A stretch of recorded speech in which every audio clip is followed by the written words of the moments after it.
అందరికీ నమస్కారం. ఈరోజు మనం ఒక చిన్న కథ గురించి తెలుసుకుందాం. విశ్వాసము ఎంత గొప్పది అనే విషయము ఈ కథ రూపంలో తెలియచేస్తాను. ఒక చిన్న గ్రామంలో రామయ్య అనే సాధారణ మనిషి ఉండేవాడు. జీవితంలో ఎన్నో కష్టాలు ఎదురైనా అతను ఒకే మాట అనేవాడు, నమ్మేవాడు, ఓం నమః శివాయ అని.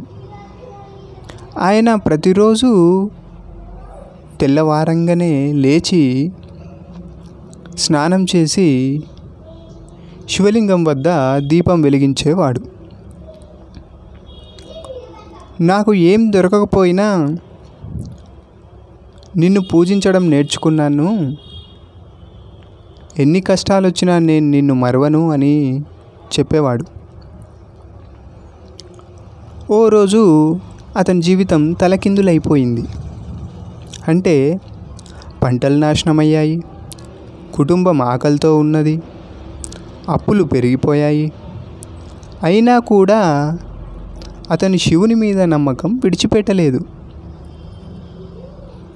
అలా రోజులు గడుస్తున్నాయి. ఓ రోజు సాయంకాలం కూరగాయల కోసము అంగడికి వెళ్ళడం జరిగింది. అక్కడ ఒక వృద్ధుడు కాయగూరలు అమ్ముతూ తల తిరుగుతూ కింద పడిపోవడం చూసి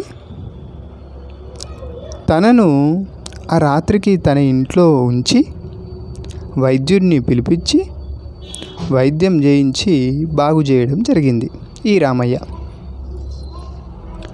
ఆ వృద్ధుడు రామయ్యకి కృతజ్ఞతలు చెల్లిస్తూ మెల్లగా లేచి, ఏంటి దిగులుగా ఉన్నావు రామయ్య అని అడిగాడు.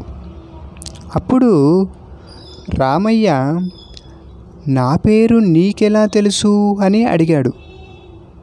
అప్పుడు వృద్ధుడు, నీ పేరే కాదు, నీ దిగులు కూడా తెలుసులే అని తన చేతిలో ఒక శివలింగాన్ని పెట్టి, ఇది నీకు శివుని కృపను తెస్తుంది అని వెళ్ళిపోతాడు.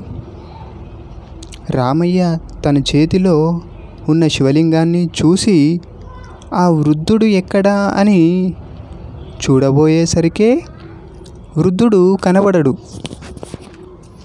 అప్పుడు